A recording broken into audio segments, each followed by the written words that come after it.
Bon matin à tous.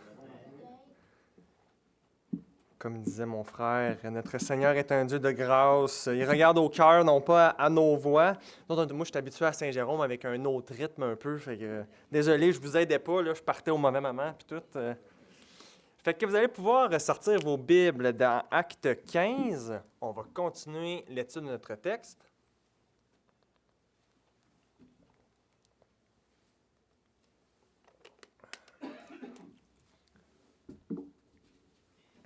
Le titre de ce message ce matin, c'est la grâce du Seigneur Jésus.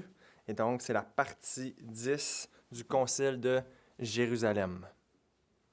On va ensemble exposer le verset 11. Donc, on va commencer à lire à partir du verset 6 jusqu'au verset 12, mais on va exposer ce matin ensemble le verset 11. Je lis la parole de Dieu. Les apôtres et les anciens se réunirent pour examiner cette affaire. Une grande discussion s'étant engagée, Pierre se leva et leur dit, « Hommes, frères, vous savez que dès longtemps Dieu a fait un choix parmi vous, afin que par ma bouche les païens entendent la parole de Dieu et qu'ils croient. Et Dieu qui connaît les cœurs leur a rendu témoignage en leur donnant le Saint-Esprit comme à nous. Il n'a fait aucune différence entre nous et eux, ayant purifié leur cœur par la foi. Maintenant donc, pourquoi tentez-vous Dieu en mettant sur le cou des disciples un joug que ni nos pères ni nous n'avons pu porter? Mais c'est par la grâce du Seigneur Jésus que nous croyons être sauvés de la même manière qu'eux. Toute l'assemblée garda le silence et l'on écouta Barnabas et Paul qui racontèrent tous les miracles et les prodiges que Dieu avait faits par eux au milieu des païens. Ce matin, j'ai 3 points, tous sur le verset 11. Le premier point, ça va être la mort de Christ à la croix. Deuxième point, ça va être son obéissance parfaite pour nous. Et troisième point, Juifs et païens sauvés de la même façon. Prions tout le monde.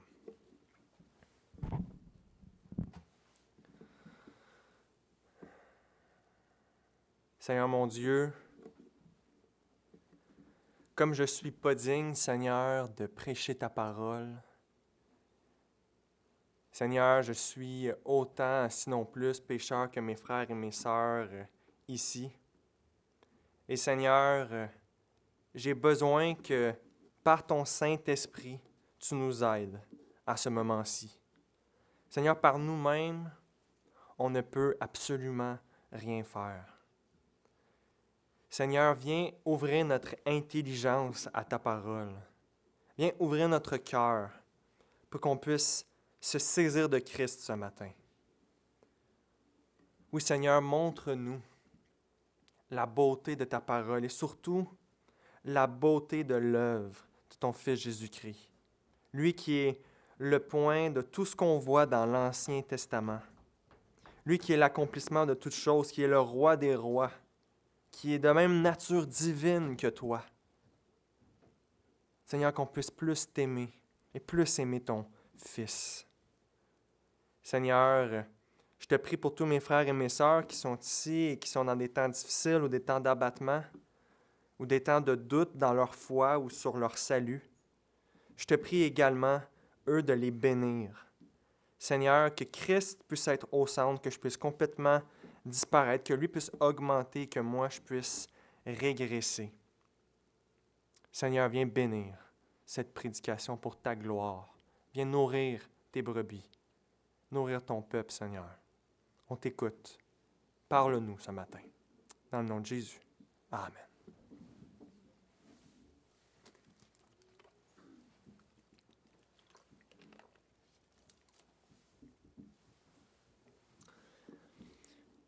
Un jour, toutes les personnes qui sont ici dans la salle et toutes les personnes qui sont en ligne, qui peut-être nous écoutent, incluant la personne qui vous parle, un jour, nous allons tous mourir.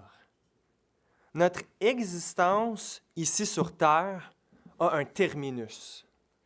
On ne va pas vivre ici éternellement dans ce monde déchu, dans ce corps pécheur. Il y a un moment, et Dieu le connaît, nous on ne le connaît pas d'avance, c'est ça qui nous fait tellement peur, mais Dieu le connaît, que c'est le moment où est-ce qu'on va mourir et qu'on va passer de l'autre bord, qu'on va arrêter de vivre dans ce monde-ci et maintenant aller rejoindre le Seigneur. Il existe une année, un mois, une semaine, un jour, une heure, une minute et une seconde où est-ce que là, c'est terminé. Dieu nous a donné tout le temps qu'il avait à nous donner pour cette vie-ci. Maintenant, il nous ramène auprès de lui. Et une fois qu'on décède et qu'après cela, Christ revient, la parole de Dieu nous dit qu'il va y avoir un jugement. 2 Corinthiens 5,10. Car il nous faut tous comparaître, même Paul, tout le monde est inclus là-dedans, il nous faut tous comparaître devant le tribunal de Christ, afin que chacun reçoive selon le bien ou le mal qu'il aura fait, étant dans son corps, c'est-à-dire dans cette vie-ci, en ce moment, maintenant. Donc, il y a un jugement dernier qui va être devant notre Seigneur Jésus-Christ. Comment, en voyant notre faiblesse, moi quand je pense à tout le péché qu'il y a dans ma vie, toutes mes imperfections, toutes mes réactions des fois au travail qui me condamnent la conscience, ou vous dans votre vie personnelle, les péchés qui reviennent, comment pouvez-vous avoir une paix en sachant que vous vous dirigez puis qu'on se dirige tous vers ce jour-là? Où est-ce que la Bible nous enseigne que Christ va examiner tout aspect de notre vie? Le Seigneur Jésus, dans les Évangiles, nous dit qu'il n'y a même pas une parole vaine que l'homme aura prononcée qui ne rendra pas des comptes à Christ au jour du jugement. Et il n'y a rien de plus important pour chaque être humain que ce moment-là. Quand qu'ils soient qu'ils vont passer l'éternité avec Dieu ou l'éternité loin de Dieu.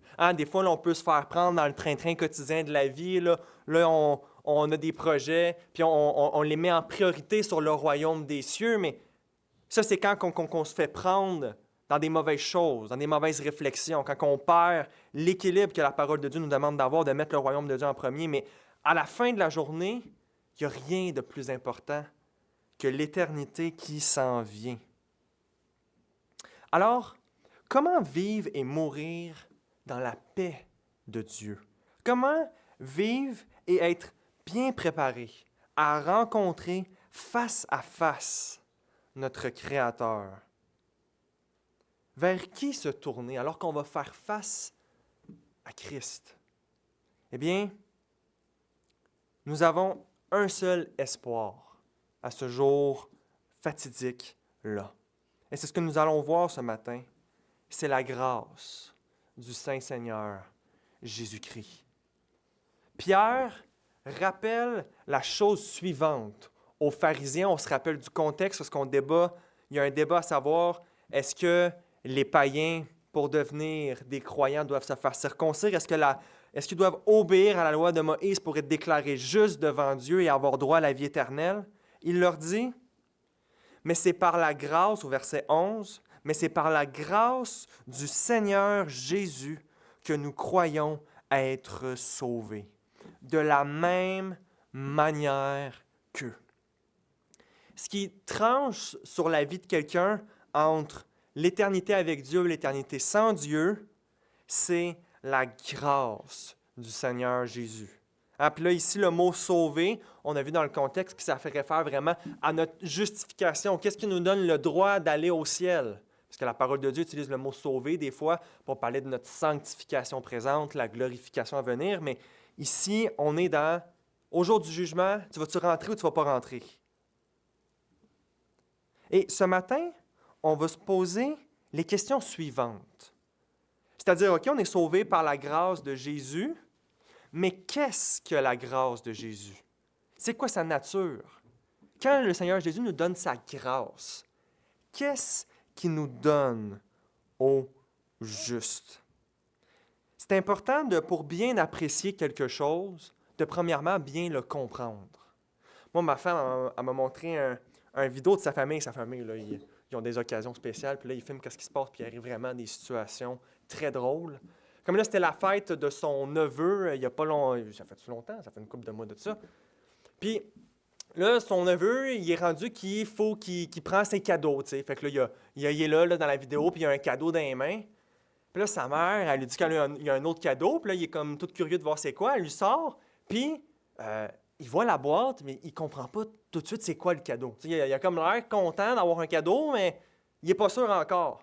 Puis là, il demande à sa mère, il dit « C'est quoi le cadeau? » Puis là, sa mère lui répond « Mais c'est un ordinateur que je t'ai acheté. » Et là, il se met à crier, là, il se met à crier de joie, là, vraiment. Il laisse le cadeau par terre qu'il avait déjà dans les mains, puis il s'en va prendre le cadeau que sa mère lui a donné. C'est en comprenant vraiment ce que sa mère est en train de lui donner en ce moment qu'il a pu apprécier et avoir la bonne réponse, c'est-à-dire la joie à ce que sa mère était en train de lui offrir.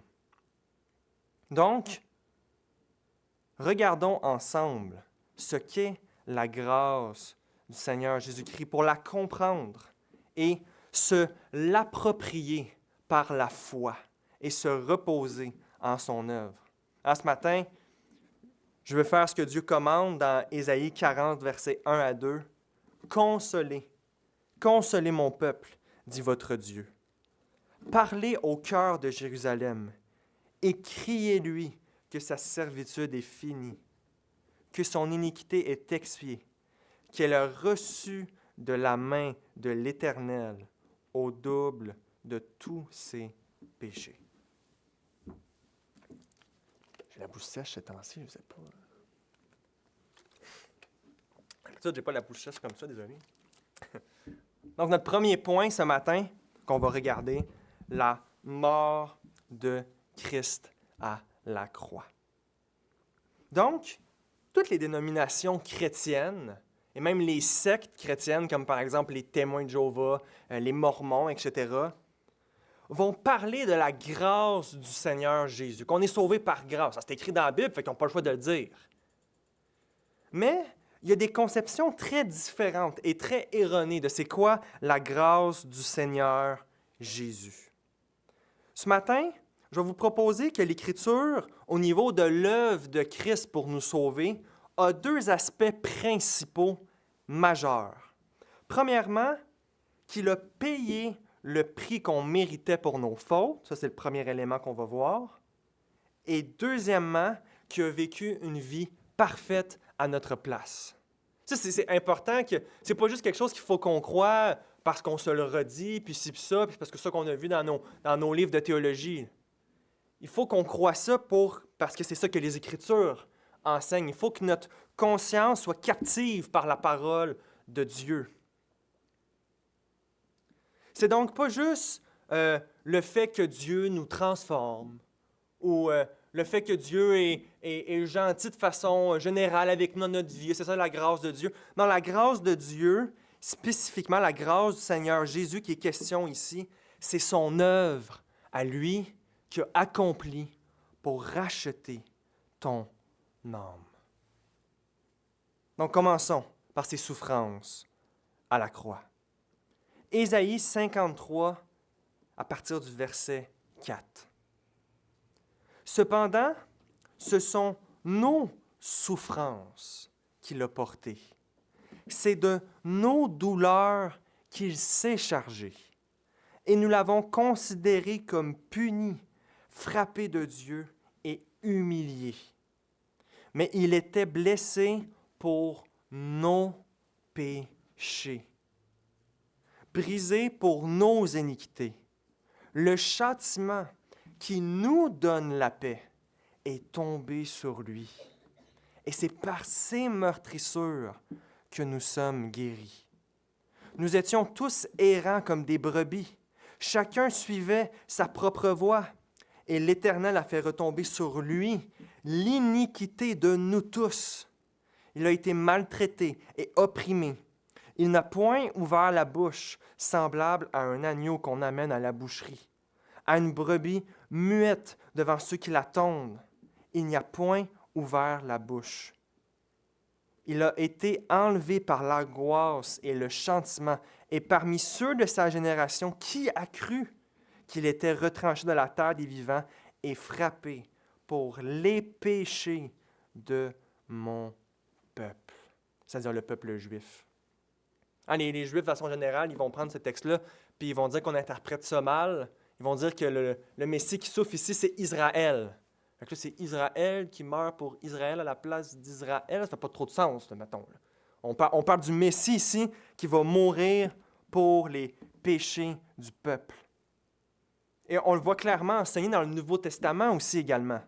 2 Corinthiens 5, 21. « Celui qui n'a point connu le péché, il le fait devenir péché pour nous, afin que nous devenions en lui justice de Dieu. » Galates 3,13. « Christ nous a rachetés de la malédiction de la loi, étant devenu malédiction pour nous, car il est écrit, maudit est quiconque est pendu au bois. » Hébreux 9, versets 27 à 28. « Et comme il est réservé aux hommes de mourir une seule fois, après quoi vient le jugement, de même Christ, qui s'est offert une seule fois pour porter les péchés de beaucoup d'hommes, apparaîtra sans péché une seconde fois à ceux qui l'attendent pour leur salut. »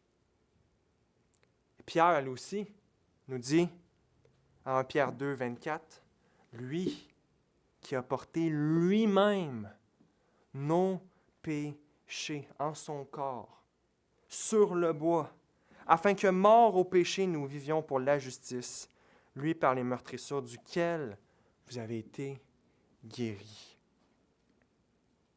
Chers frères et sœurs, il n'y a pas de mots pour décrire l'œuvre que Christ a accomplie pour toi.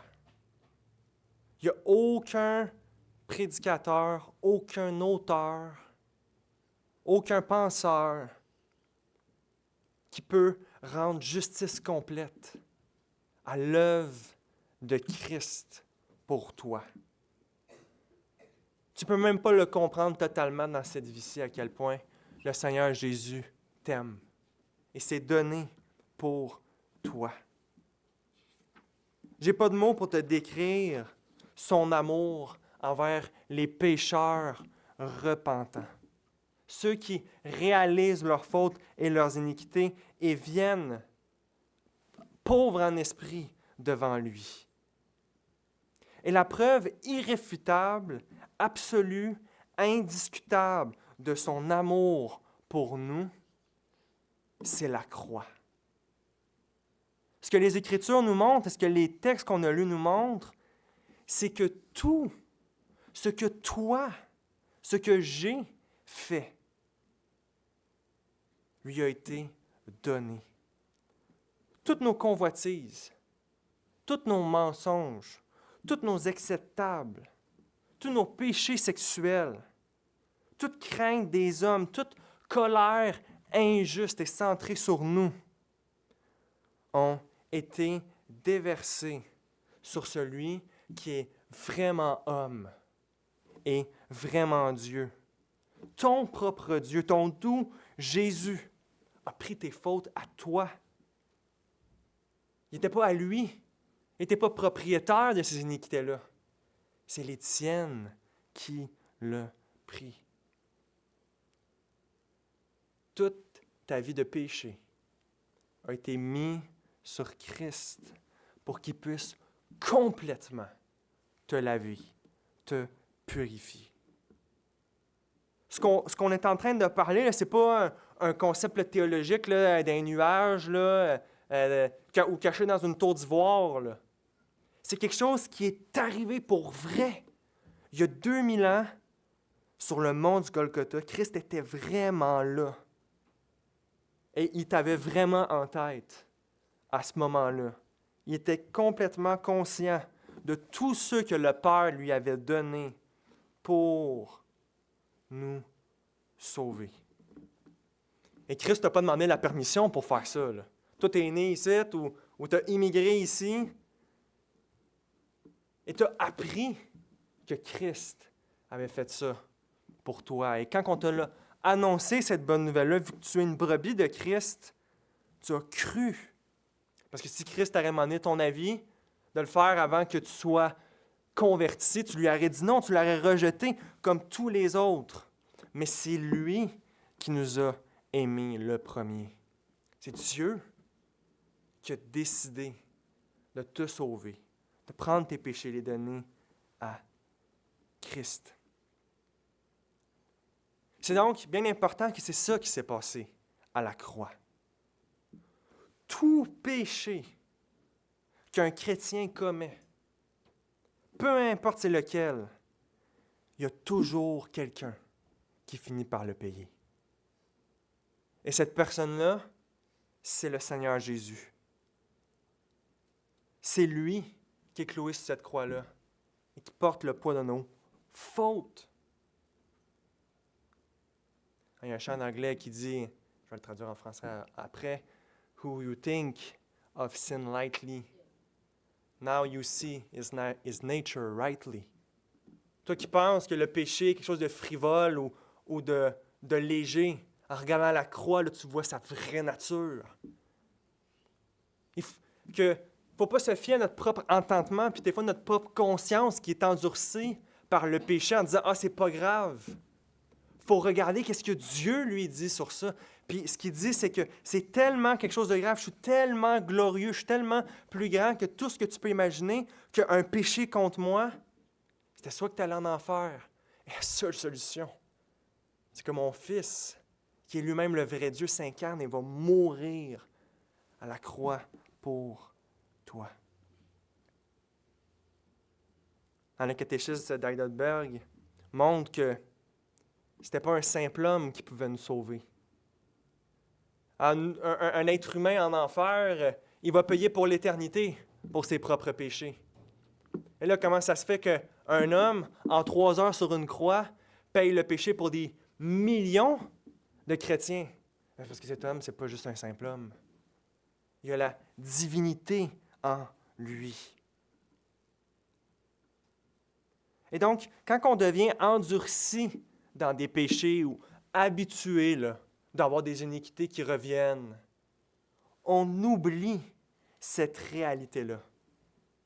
On oublie le prix de nos iniquités.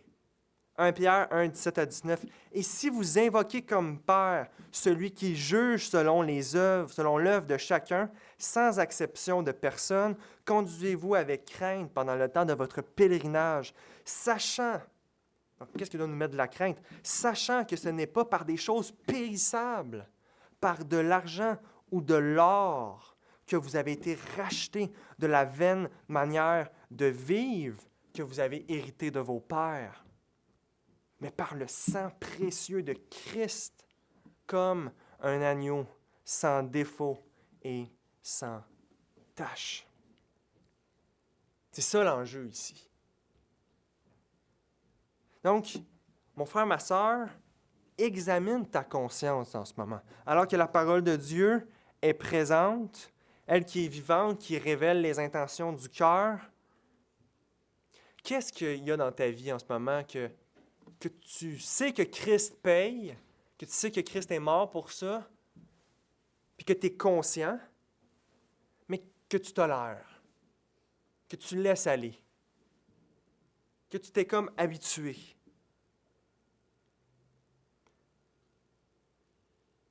L'apôtre Paul nous montre que la grâce n'est pas là pour nous laisser stériles dans nos péchés. Paul il dit dans Romains 6, pardonnez-moi, versets 1 à 2, « Que dirons-nous donc? Demeurions-nous dans le péché afin que la grâce abonde? Loin de là. Nous qui sommes morts au péché, comment vivrions-nous encore dans le péché? » Et la piété, là, le fait de chercher la sainteté, d'avoir un péché, de le combattre, c'est pas dire qu'en un instant, on devient parfait, là. Ça, la parole de Dieu nous dit que si on dit qu'on n'a pas de péché en nous, on fait Dieu menteur. L'apôtre Jacques nous dit qu'on tombe tous de bien des façons. Mais comme le dit Thomas Schreiner, chercher la sainteté et être sérieux, c'est pas atteindre dans cette vie-ci la perfection, mais c'est d'avoir une sainte direction. C'est-à-dire que là, on est chrétien, là. On est dans un combat spirituel, puis on va chercher à vraiment obéir à Dieu. On ne va pas juste cajoler nos choses qui reviennent, les choses qui attaquent notre conscience. On va prier, on va les confesser, puis on sait qu'on ne va pas les laisser dans notre vie comme ça sans rien faire. 2 Corinthiens 7, versets 9 à 11. Paul parle de la tristesse qui est selon Dieu, qui produit une repentance à salut dont on ne se repent jamais. C'est ça qui va se passer tout au long de ta vie chrétienne. Tu vas grandir en sainteté. Puis là, vu que tu grandis en sainteté, puis que là, il y a certains péchés qui sont réglés, là, qui sont époussiérés, c'est beau, ça c'est fini, on avance. Là, tu vas avoir d'autres péchés. Là, tu vas dire, coudon, il va-tu finir pas toujours en avoir un nouveau qui va apparaître? Mais c'est parce que plus que le temps avance, plus que tu réalises, plus que tu vois tes iniquités. En plus qu'on est proche de Dieu, plus qu'on voit notre nature pécheresse. Hein? Rappelez-vous Ésaïe, dans Ésaïe 6, quand il voit Dieu dans le temple, la première chose qu'il dit, il ne dit pas « Kumbaya » ou quelque chose comme ça, là. Il dit « Maudit sois-je » en voyant la sainteté de Dieu. Donc, il doit y avoir une tristesse qui n'est pas là comme la tristesse du monde, là, qui nous rend complètement découragés, puis appuyés sur nous, est stérile, mais une tristesse qui fait « OK, là, je vais prendre ça au sérieux. » Donc, la repentance est inévitable. C'est important de réaliser ça.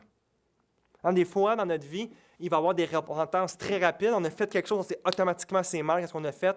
On se repent tout de suite, on essaie de régler la chose qu'on vient de faire. Soit qu'il y a une parole méchante qui a été dite à notre femme ou à nos enfants, puis on demande pardon, on s'excuse. Par exemple, on voit un exemple biblique de ça, de Pierre, qui renie Christ, et peu d'instants après, il croise le regard de Jésus, que là, il se rappelle que Jésus lui avait dit qu'elle allait le renier 3 fois. Il sort, et le texte nous dit qu'il pleure amèrement. Mais des fois, les enfants de Dieu ont des repentances tardives, qui prennent du temps.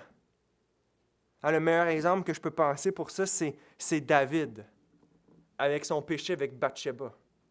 Si vous vous rappelez, David, il voit Bathsheba. Bathsheba, elle prend son bain au grand air, là, disons-le comme ça. Et lui, il la voit, il la désire et il décide de coucher avec elle. Et là, qu'est-ce qui se passe? Est-ce que David, il s'en va voir le sacrificateur? « Hey, là, j'ai commis un péché là, horrible, vraiment, je me repente. » Non. Il n'a pas parlé à personne. Il y a juste des généraux pour que Uri, son mari, soit tué à un moment donné au front. Mais à part ça, il garde ce secret, il cache sa faute. Et quand est-ce qu'il se repent? Ça a pris un bon 9 mois. Parce que c'est quand le bébé il naît de l'adultère, puis que là, Nathan, il va voir David. Fait que c'est pas David qui a été voir vers Nathan pour faire « Hey, Nathan, tu peux-tu venir?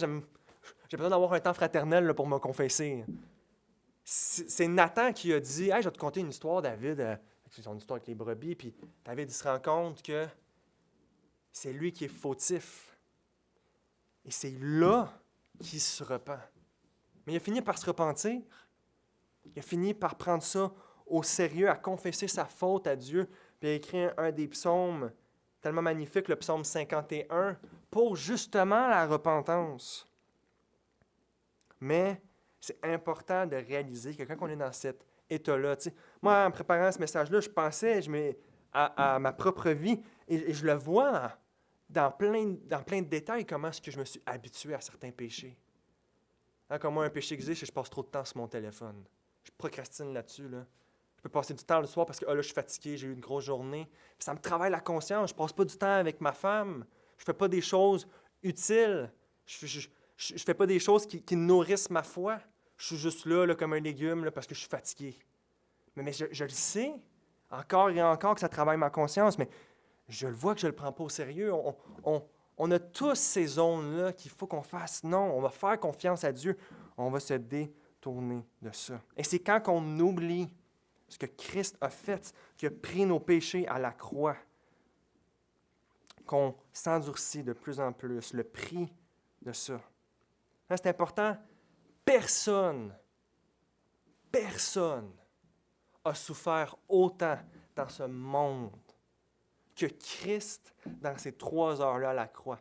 Des fois, on voit des gens, là, on se dit, ils font tellement pitié, ils ont tellement des situations difficiles, puis c'est vrai qu'il y a des gens qui font vraiment, vraiment pitié, là. Puis on dit quasiment au Seigneur, mais pourquoi, Seigneur, tu permets ça? On remet quasiment en doute le Seigneur. Mais s'il y avait une chose qui devrait nous faire poser des questions, ça serait ça. C'est le seul juste. Et lui, payé pour des péchés de millions de personnes sur une croix, non, il n'y a personne qui a autant souffert que Christ. On pense qu'on a des épreuves, on en a des épreuves, puis on en a des souffrances. Mais il n'y a rien qui se compare à ce que Christ a affronté pour son épouse, pour l'Église, pour nous s'arracher de Satan, de ses griffes de l'enfer et de nous avoir dans le royaume de son Père. Regardez ce que les évangiles nous rapportent sur Jésus qui s'approche à sa mort à la croix, là, pour nous donner sa grâce. Matthieu 26, versets 37 à 38. Il prit avec lui Pierre et les 2 fils de Zébédée, et il commença à éprouver de la tristesse et des angoisses. Il leur dit alors, « Mon âme est triste jusqu'à la mort. Restez ici et veillez avec moi. » Et ils vont dormir. Il va être abandonné. Luc 22, 44. Étant en agonie, il priait plus instamment, et sa sueur devint comme des grumeaux de sang qui tombaient à terre. Imaginez-vous les angoisses qui devaient le prendre à l'intérieur de lui en contemplant la croix qui s'en venait, pour qu'il y ait des réactions dans son corps comme ça. Matthieu 26, 40. Puis, ayant fait quelques pas en avant, il se jetait sur face et pria ainsi, « Mon Père, s'il est possible que cette coupe s'éloigne de moi. Toutefois, non pas ce que je veux, mais ce que tu veux. » Il se préparait à subir cette condamnation pour un nombre de personnes incalculables, nous dit l'Apocalypse. Et tout ça, il a fait tout ça pour que nous, on n'aille jamais à goûter à cette colère-là de Dieu. Comme disait Jonathan Edwards, le seul enfer que le chrétien va vivre, c'est cette vie-ci. Nous, on ne va jamais savoir c'était quoi ça. De payer pour nos péchés pour l'éternité. Christ nous a libérés de ces choses. Puis là, peut-être que quelqu'un pourrait dire, « Ouais, mais ça ne fait pas de sens. C'est pas juste. Comment ça se fait que quelqu'un qui est innocent peut payer pour quelqu'un de coupable? Tu ne m'enverras pas en prison alors que c'est pas moi qui ai fait le crime. » Comment est-ce que ça peut faire du sens?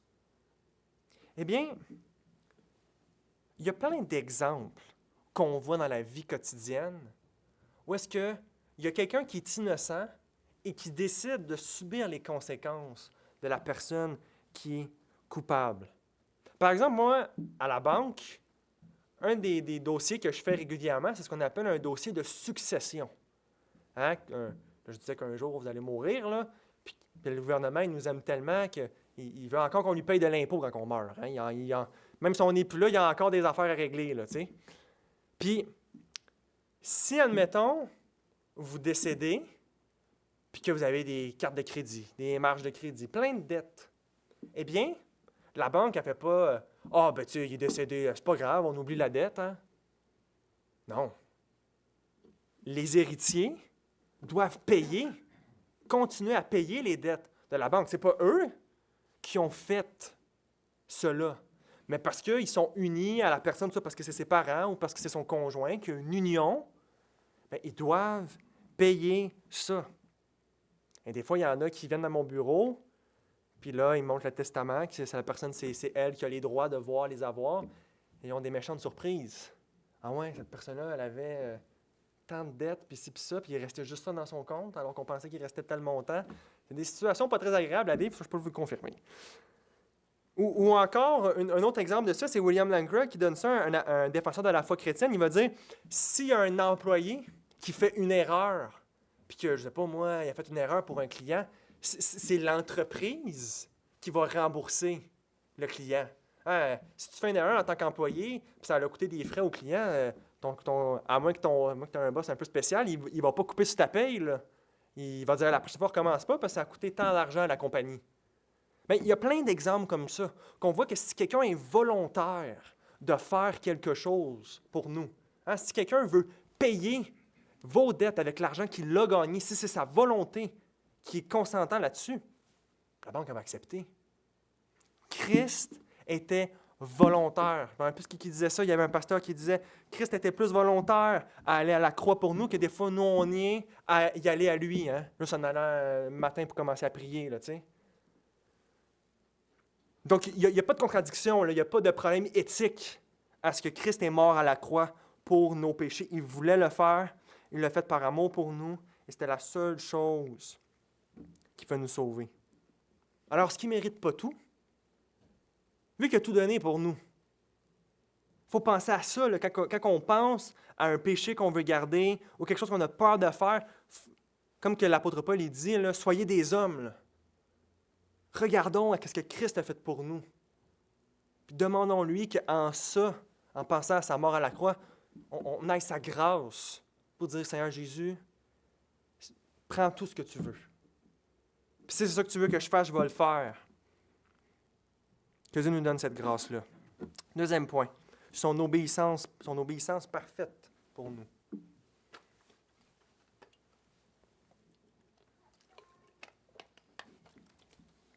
Donc, pour nous sauver devant Dieu, il ne faut pas juste que Jésus nous rende comme des pages blanches.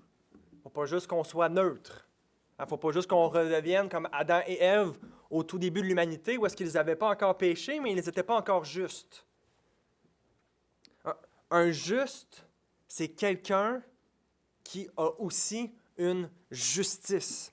Et le deuxième élément que je veux vous amener, c'est que non seulement Christ a payé pour nos fautes, c'est un élément constitutif de c'est quoi la grâce de Jésus-Christ, quelle grâce qu'il nous donne en nous sauvant, mais également, il nous donne sa justice à lui.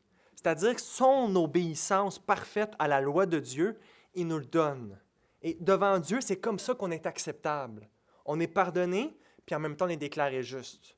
Je peux vous donner un exemple bien pratique de quoi? De c'est quoi ça?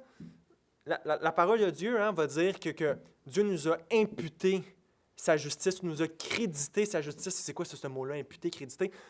Moi, quand un client vient me voir, je vais prendre un exemple avec la banque, là, vous allez me dire, je suis tout le temps de ton travail, mais quand un client veut que je transfère de l'argent dans son compte, eh bien, j'ai l'option, et l'option, c'est créditer de l'argent. C'est-à-dire que je lui mets de l'argent dans son compte. À partir du moment que je l'ai crédité, ça lui appartient. Donc, si vous me permettez l'illustration, dans votre compte spirituel, bien, ce n'est pas votre argent que vous avez, c'est la justice de Christ. Lui, il vous a donné, il vous a vêtu, il vous a recouvert de son obéissance à lui. Et il y a plusieurs personnes qui rejettent cet enseignement-là. Hein, cet enseignement-là que je vous montre, ça a un nom en théologie, ça s'appelle l'obéissance active de Christ. Puis il y en a autant chez les catholiques romains ou chez certains mouvements évangéliques comme la théologie de la Nouvelle Alliance qui vont rejeter cette doctrine-là, qui vont dire « Ah, c'est pas ça que l'Écriture enseigne, ça c'est une invention de Martin et Luther. Là. Où est-ce que c'est écrit dans la parole de Dieu que Jésus il a obéi à tous les commandements de Dieu comme nous pour que quand il nous regarde, ça soit comme si nous, on les avait obéis. » Et donc, ils vont accepter le premier élément, que Christ est mort pour nos péchés, qu'il a subi notre condamnation, mais ils vont rejeter le fait que Christ est aussi notre justice devant Dieu. Parce que pour eux, la justice, c'est juste le fait que Jésus il est mort à la croix, puis un point, c'est tout. Et je concède avec ces gens-là que le fait que l'obéissance au commandement que Christ a fait nous est donné, nous est imputée, puis c'est ça qui nous sauve devant Dieu, n'est pas autant clair, autant évident de soi que le fait que Christ est mort. C'est-à-dire que lui, il a payé notre pénalité pour nos fautes. Je suis d'accord avec ça. Il n'y a pas un verset qui dit net, frais de sec, cet enseignement-là, de la façon qu'on le formule. Mais ce n'est pas une bonne raison de rejeter cet enseignement-là. En fait, pas du tout. Parce que il y a deux façons, quand vous lisez la Bible, et quand, comme mettons, vous êtes proposé, il y a quelqu'un qui vous propose un certain enseignement, il y a deux façons de prouver quelque chose à partir de la Bible. Soit, premièrement, c'est clair, net, frais de sec. Je donne un exemple. Jean 1:1, au commencement était la parole était avec Dieu, la parole était Dieu. Il ne faut pas chercher de midi à 14h, savoir si Jésus est Dieu. C'est ça que le texte dit. C'est un texte clair et net. Il n'y a pas à avoir de réflexion particulière. Ça dit que Jésus est Dieu. Ou, l'autre élément, c'est par des déductions à partir de ce qu'on voit dans les Saintes Écritures. On va voir des exemples de ça. Donc, soit c'est clair comme de l'eau de roche, ou quand on réfléchit à ce que l'enseignement est en train de dire, on peut conclure ce qu'on croit. Par exemple, notre confession de foi dit, au chapitre 1, chapitre 1, paragraphe 6, excusez-moi, « Tout le conseil de Dieu, c'est-à-dire toute chose nécessaire à la gloire de Dieu, au salut de l'homme, à la foi et à la vie, est au bien expressément consigné dans l'Écriture. » Ça, c'est net, c'est clair, il n'y a pas d'argument à avoir. Ou il est contenu de façon nécessaire. C'est-à-dire qu'en raisonnant, en réfléchissant, on peut conclure que c'est vrai, cet enseignement-là. La confession de foi presbytérienne de 1647, au même chapitre, au même paragraphe, va dire « Tout le conseil de Dieu, c'est-à-dire tout ce qui est nécessaire à la gloire du Seigneur ainsi qu'au salut, à la foi et à la vie de l'homme, est expressément consigné dans l'Écriture ou doit en être déduite comme une bonne et nécessaire conséquence. » Donc, on voit qu'il y a la même réflexion ici. Donc, laissez-moi vous donner des exemples de comment ça fonctionne, ça. Il y a des doctrines en tant que chrétien qu'on croit et qui sont nécessaires au salut, puis que ce n'est pas écrit comme ça en une phrase, tout expliqué dans la parole de Dieu. Il y a plein d'exemples. Mettons, vous avez eu une série sur la Trinité, par exemple, ici à l'Église. Eh bien, il n'y a pas un verset dans la Bible qui dit « Dieu est trois personnes et il y a un seul Dieu qui existe dans ces trois personnes-là. » Vous n'avez jamais trouvé une phrase de même. En tout cas, si vous la trouvez, dites-moi les. Moi, je ne l'ai jamais vue, là.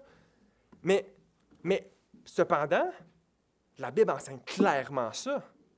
Parce que quand on prend des passages qui disent que Jésus est Dieu, qui dit que Dieu le Père, bien évidemment, est Dieu, qu'on dit que le Saint-Esprit est Dieu, puis là, on nous dit qu'il y a un seul Dieu qui existe. Bien là, ce qu'on fait, OK, bien, il y a trois personnes qui sont Dieu, le Père, le Fils et le Saint-Esprit, puis il y a juste un Dieu qui existe, ces trois personnes-là sont Dieu. Fait qu'on a fait ce que la confession dit ici, des déductions logiques nécessaires. Et ça, il y en a, je pourrais en parler d'autres. Par exemple, le fait que Christ a deux natures, qui est homme et Dieu, etc. Je pourrais en mentionner d'autres. Mais on doit croire quelque chose si c'est enseigné explicitement ou si en réfléchissant, en mettant les versets ensemble, on voit que c'est ce que la Bible enseigne. Et donc, pour le fait que Jésus est notre justice devant Dieu, que c'est lui qui a obéi à la place pour nous, on peut le déduire clairement des enseignements de l'apôtre Paul. Bon, premièrement, l'apôtre Paul nous enseigne que la justification, c'est l'élément où est-ce que Dieu nous déclare juste. C'est ça que ça veut dire, justification. Mettons un exemple, si vous êtes en cours, Puis là, je sais pas, moi, vous avez pogné un ticket. Puis là, le juge analyse les évidences. OK, le policier, il t'a vu, il a pris en photo de ta plaque. Je te... ben là, ça ne serait pas un exemple parce que là, tu serais coupable, mais mettons, on dirait, je te déclare coupable. C'est-à-dire, je me prononce sur ton état. Puis là, dans notre cas à nous, ce que le prononcement de Dieu, c'est pas qu'on est coupable, c'est qu'on est juste, on est innocent, on n'est pas coupable devant lui. Donc, c'est ça, la justification, dans la tête de Paul. Il utilise constamment des images de cour, de peine, de dette, qui est là pour montrer que c'est ça qu'il pense.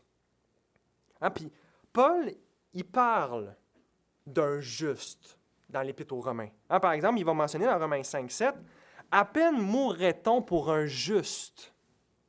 Quelqu'un, peut-être mourrait-il pour un homme de bien. » Et là, si on demande à l'apôtre Paul, « Ben Paul, si Dieu nous déclare juste, il nous voit comme juste, c'est quoi un juste?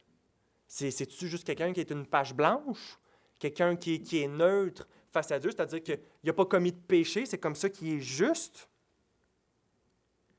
Eh bien, laissons Paul nous répondre à cette question-là. On va laisser les Écritures nous dire qu'est-ce que Paul entend par quelqu'un qui est juste. Il va dire, dans Romains 2, verset 13, donc là, il parle à un Juif, puis lui dit que s'il obéirait parfaitement à la loi, il pourrait être sauvé. Mais ce n'est pas le cas. On est tous pécheurs, il n'y a personne qui obéit parfaitement, c'est pour ça qu'on a besoin de Jésus. C'est ça qu'il fait comme argument dans Romains 2. Fait qu'il va dire, dans Romains 2, verset 13, « Ce ne sont pas en effet ceux qui écoutent la loi qui sont justes devant Dieu. » Autrement dit, ils écoutent la loi, mais ils ne font rien. Ils n'ont pas d'action, ils n'ont pas d'acte de justice. Mais ce sont ceux qui la mettent en pratique qui seront justifiés. Fait que pour l'apôtre Paul, un juste, c'est quelqu'un qui a mis en pratique la loi de Dieu. C'est quelqu'un qui a obéi à Dieu. C'est ça un juste pour Paul. C'est pas juste quelqu'un qui est, comme qui dit, qui est assis là et qui n'écoute pas qui écoute la parole de Dieu, mais ne l'applique pas. Or, Paul nous enseigne, à travers l'Épître aux Romains, qu'on est déclaré juste, c'est-à-dire, c'est quoi dans sa tête? Juste, c'est quoi? C'est avoir obéi à la loi de Dieu, mais que ça ne vient pas de notre obéissance à nous. À ça, il met ce point-là de façon tout à fait claire dans l'Épître aux Romains, qu'on n'est pas sauvé par nos propres œuvres. Mais quand même, dans les yeux de Dieu, on est vu comme étant vraiment des justes. Donc, si Dieu nous voit comme justes, puis que ce n'est pas nous qui l'avons obéi, mais c'est l'obéissance de qui? L'apôtre Paul nous répond en Romains 5, versets 19 à 20, « Car comme par la désobéissance d'un seul homme, beaucoup ont été rendus pécheurs, de même, par l'obéissance d'un seul, beaucoup seront rendus justes. Or, la loi est intervenue pour que l'offense abondât, mais là où le péché a abondé, la grâce a surabondé, afin que comme le péché a régné par la mort, ainsi la grâce régna par la justice pour la vie éternelle par Jésus-Christ notre Seigneur. » Fait que, je ne sais pas si ça vous donne un indice, c'est la justice de qui, là, ici, là? Mais ça a l'air quand même clair que c'est au Seigneur Jésus. C'est lui qui a été juste pour nous. Donc, parce que tu es uni à Christ par la foi, ce qui est à lui, sais-tu quoi? Est à toi. Moi, je suis marié avec ma femme. Mettons que demain matin, je dis hey, je me pars une entreprise. Puis là, écoute, là, Dieu est béni mon entreprise, là, je fais du cash, OK? Puis ça roule, là, ça grandit, tout ça. Puis ma femme, admettons, qu'elle ne travaille pas dans l'entreprise. C'est l'argent de qui? Est-ce que c'est juste mon argent? Ou c'est aussi l'argent de ma femme? Autant bibliquement que légalement dans notre code civil, c'est son argent à elle aussi. Si jamais il y aurait, par exemple, un divorce, non, c'est pas vrai. Si jamais il y aurait un divorce, ben, elle aurait la moitié de ce que moi j'ai fait. Mais parce qu'on est unis dans une alliance du mariage, elle a le droit à tout ce que j'ai. Dans Jean 17, Jésus nous montre qu'on est unis à lui. Il est en lui, on est en... et lui est en nous. Il est notre époux céleste. Et ce que lui a fait, Dieu nous voit à travers lui. Ta relation avec Dieu, c'est pas sur qu'est-ce que tu as fait hier. C'est sur qu'est-ce que Christ a fait pour toi. C'est lui, l'Adam parfait. Adam, il a tout foiré. Jésus, lui, il a obéi parfaitement à tous les commandements de Dieu. À maudit quiconque n'obéit pas à tout ce qui est écrit dans le livre de la loi. Eh bien, Christ a obéi à chacun d'eux. Horatius Bonar, qui est un poète écossais, presbytérien, va dire « Sur une vie que je n'ai pas vécue, sur une mort que je n'ai pas subie, sur la vie d'un autre, sur la mort d'un autre, je mise toute mon éternité. » Laissez-moi vous répéter ça. Sur une vie que je n'ai pas vécue, sur une mort que je n'ai pas subie, sur la vie d'un autre, sur la mort d'un autre, je mise toute mon éternité. Sur quoi est-ce que tu t'appuies pour entrer devant Dieu? Parce que l'Écriture nous enseigne que même les œuvres qui vont être examinées au jour du jugement, savez-vous c'est quoi le but? C'est pas de nous mériter le salut. C'est clairement ce que Paul enseigne dans Romains, là, c'est tout ça son point. Jacques nous explique c'est quoi le rôle des œuvres. De montrer que notre foi est réelle. Par mes œuvres, je vais te montrer ma foi. L'auteur de l'Épître aux Hébreux, au chapitre 11, il regarde la vie des saints de l'Ancienne Alliance, et ce qu'il fait juste parler, c'est de leur foi. Puis quand on va lire dans l'Ancien Testament, on ne voit pas que c'est explicitement parler de leur foi, c'est que tout ce qu'ils ont fait, toutes les souffrances qu'ils ont subies, tous les actes d'obéissance, Daniel qui n'a pas voulu manger comme les autres personnes, c'est tout ça pour l'auteur de l'Épître aux Hébreux, c'est qu'est-ce qui montrait qu'il y avait la foi, une foi vivante, pas une foi de démon qui fait juste avoir un assentiment intellectuel, mais qui a une confiance dans ce que Dieu promet, une confiance en Christ, que c'est votre rocher. Dans toutes les tempêtes de la vie, dans les souffrances de ton âme, dans tes doutes, dans tes moments plus difficiles, le fait que Christ a tout accompli à la croix pour toi, ça ne change jamais. Ton éternité a été acquis à la croix. Et pendant tout ce qui se passe ici, tout concourt à ton bien. Tout est là pour te sanctifier, pour t'apprendre à plus dépendre de Dieu. Mais tout a été fait par Christ. Si tu te fais opérer, là, mettons que tu as une tumeur, quelque chose comme ça, la qualité de ta confiance dans le médecin, là, puis ta préparation personnelle au médecin, c'est ça qui est le plus important? Ou le plus important, c'est le médecin qui va t'opérer? Puis sa qualité à lui? Puis ils ont-tu passé ces examens de médecine? C'est ça la question. Est-ce que tu es dans les bras du médecin? Est-ce que tu vas à lui en disant, Seigneur Jésus, je sais que j'ai besoin de toi. Je le vois, là, que ça ne marche pas mon affaire. Là. Mais c'est eux que le Seigneur Jésus, il sauve. Donc, ton statut ne change pas. L'amour pour Dieu ne change pas. Fondé sur Christ. Des fois, un père, il va être fâché après son fils parce que son fils a fait quelque chose de mal. Mais il l'aime quand même. C'est son fils. Puis s'il vient à lui et demande pardon, tout va être réconcilié. Là. Donc, Dieu nous discipline comme un père. Mais c'est pas parce que en ce moment, tu passes un temps difficile ou quoi que ce soit qu'il t'aime plus. Là. Faut pas que tu crois ça.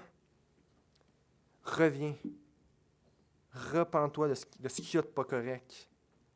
Pas besoin de vivre dans cet état-là de conscience abattue. C'est parce qu'on reste dans le péché qu'on se vit comme ça, puis qu'on vit dans de la misère de même des fois. Tout ce qui est à Christ est à toi. Et je vais terminer rapidement sur mon troisième point. Les Juifs et païens sauvés de la même façon.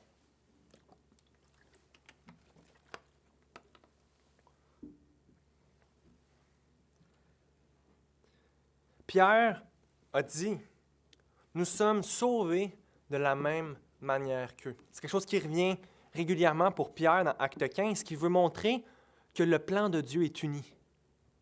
Le plan de Dieu, ça a toujours été de sauver par grâce.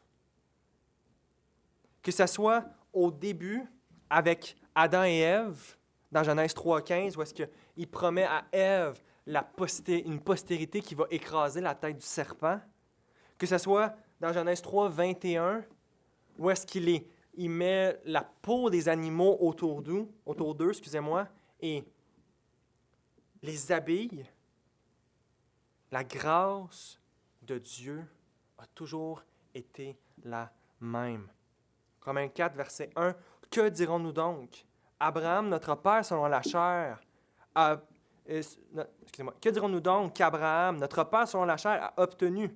Si Abraham a été justifié par les œuvres, il a sujet de se glorifier, mais non devant Dieu. Car que dit l'Écriture? Abraham crut à Dieu, et cela lui fut imputé à justice. » C'est comme ça que ça se passe depuis le début. Ça a toujours été le même moyen, comme nous dit Pierre. Et nous, il les unit, eux et les païens, parce que l'apôtre Paul nous montre qu'on a été greffés à Israël. Des fois, il y en a qui vont accuser les réformés de faire un remplacement. C'est comme si Israël n'avait jamais existé, puis là, maintenant, les promesses sont faites à l'Église, etc. Mais c'est pas ça. C'est pas un remplacement. On a été ajoutés. On a été greffés. L'apôtre Paul nous dit dans Romains 11 que ceux qui ne croyaient pas, ceux qui ont rejeté Christ, ils ont été rejetés.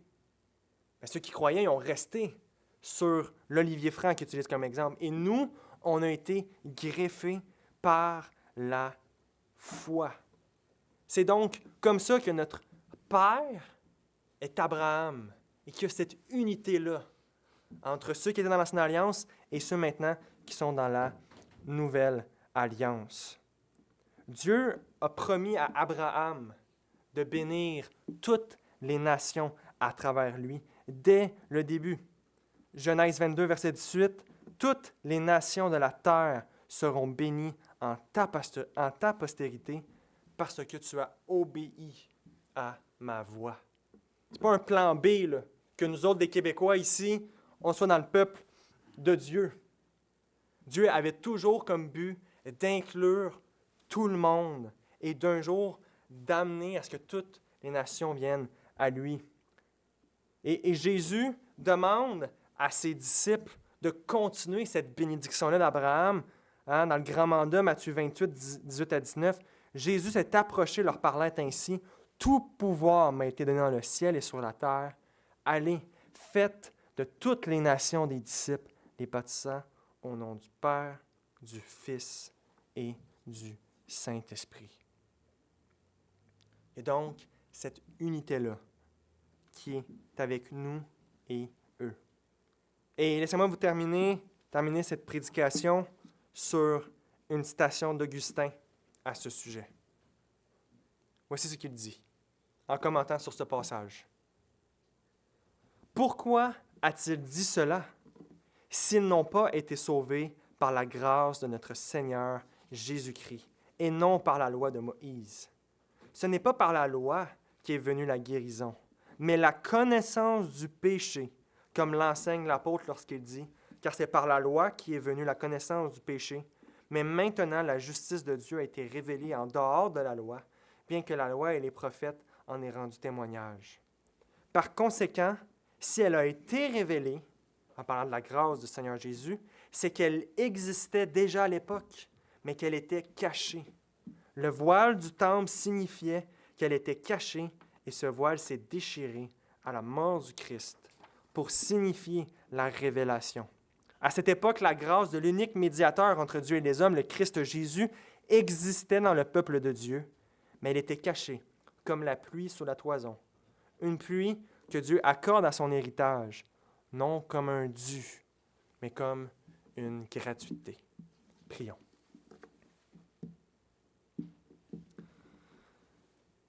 Seigneur notre Dieu, on te prie que cette semaine, tu puisses nous refaire repenser à ce que Christ a subi pour nous à la croix. Oui, Seigneur, qu'on puisse, lorsqu'on fait face aux doutes ou aux difficultés, Seigneur, ou au péché qui revient, qu'on puisse réaliser le prix qui a été payé pour nous et réaliser aussi la liberté que tu nous as acquis à la croix, que tu nous as aussi délivrés de la puissance du péché et qu'on peut par ta grâce t'obéir. Seigneur, bénis cette semaine, remplis-la de ton Fils Jésus-Christ dans tous nos jours quotidiens. Sois avec nous, Seigneur, et bénis-nous. Et bénis ta parole, Seigneur, au nom de Jésus. Amen.